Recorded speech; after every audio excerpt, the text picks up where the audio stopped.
అల్వాన్లో Malkajgiri MLA మర్రి రాజశేఖర రెడ్డి ఆధ్వర్యంలో మీ vote మీ హక్కు అనే అంశంపై బీఆర్ఎస్ పార్టీ ముఖ్య కార్యకర్తల సమావేశం ఘనంగా నిర్వహించారు. ఈ కార్యక్రమానికి ముఖ్య అతిథిగా BRS party working president KTR హాజరై కార్యకర్తలను ఉద్దేశించి మాట్లాడారు. ఈ సందర్భంగా వారు మాట్లాడుతూ కాంగ్రెస్ ప్రభుత్వం మొదటి 2.5 సంవత్సరాల్లో పూర్తిగా విఫలమైందని అన్నారు. కాంగ్రెస్ నాయకులకు ప్రభుత్వం నడపడం చేతకావడం లేదని అన్నారు. అమలుకు సాధ్యం కాని హామీలు ఇచ్చి కాంగ్రెస్ అధికారంలోకి వచ్చిందని 100 రోజుల్లో 6 గ్యారంటీలు అమలు చేస్తామని చెప్పి ఇప్పటికీ గ్యారంటీల అమల్లో ప్రభుత్వం విఫలమైందని అన్నారు. ఈ సందర్భంగా ఓటు హక్కు ప్రాముఖ్యత, ఓటర్ జాబితా సవరణ ప్రక్రియలో ప్రజలకు అవగాహన కల్పించారు. ప్రతి అర్హుడైన ఓటరు తన ఓటు హక్కును వినియోగించుకునేలా పార్టీ శ్రేణులు కృషి చేయాలని సూచించారు. ఈ సందర్భంగా ఎమ్మెల్యే మర్రి రాజశేఖర రెడ్డి మాట్లాడుతూ ప్రజాస్వామ్యంలో ఓటు హక్కు అత్యంత విలువైన హక్కు అని ఎస్ఐఆర్ 2026 కార్యక్రమం ద్వారా ఓటర్లలో చైతన్యం తీసుకురావడమే లక్ష్యమని అన్నారు. ఈ కార్యక్రమంలో బీఆర్ఎస్ పార్టీ మాజీ ఎంబీసీ చైర్మన్ నందికంటి శ్రీధర్, మాజీ కార్పొరేటర్లు శాంతి శ్రీనివాసరెడ్డి, సబిత అనిల్ కిషోర్ గౌడ్ మరియు పెద్ద సంఖ్యలో నాయకులు కార్యకర్తలు పాల్గొన్నారు.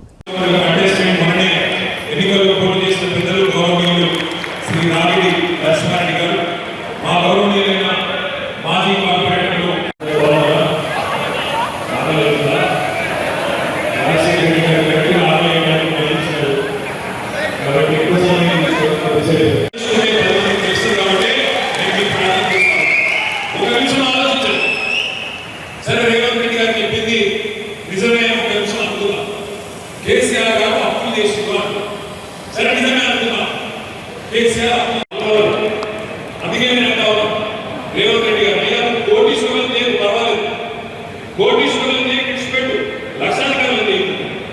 ఏం చెప్పినప్పుడు నెలకు 2,500 రూపాయలు ఇస్తాను, నెలకు 2,500 అంటే సంవత్సరానికి ఎంత?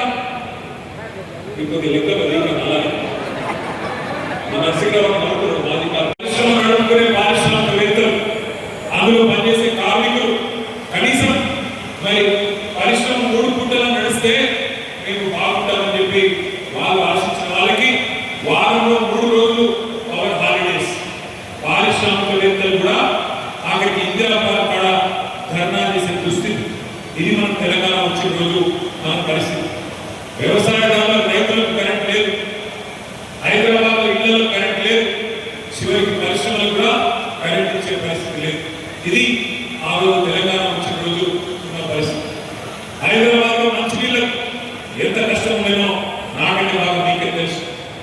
మరి పెద్ద ఎత్తున ఎక్కడికక్కడ ధర్నాలు, కాలనీలు ధర్నాలు, ఖైరతాబాద్లో జలమండలి కూడా ఖాళీ కుండలు, ఖాళీ బిందెలు, వాటితో ధర్నాలు.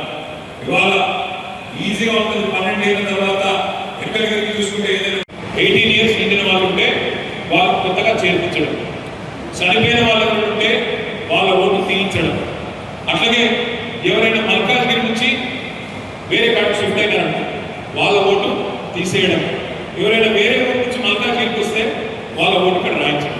ఈ 4 పనులు ఉంటాయి.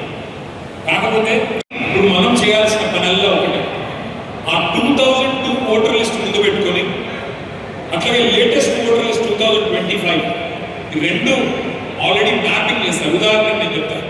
రాజశేఖర రెడ్డి గారికి 2 పిల్లలు, మర్రి రాజశేఖర రెడ్డి గారికి ఒక అమ్మాయి, ఒక అబ్బాయి. 2002లో రాజశేఖర రెడ్డి గారి పిల్లలకు ఓటర్ లిస్ట్ లో పేరు లేదు. ఎందుకు లేదు?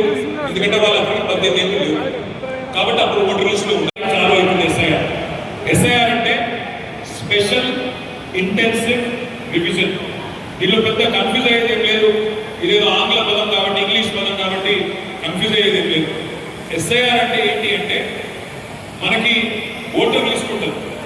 ఆ ఓటర్ లిస్ట్ ని జల్లెడబట్టే కార్యక్రమమే ఎస్ఐఆర్.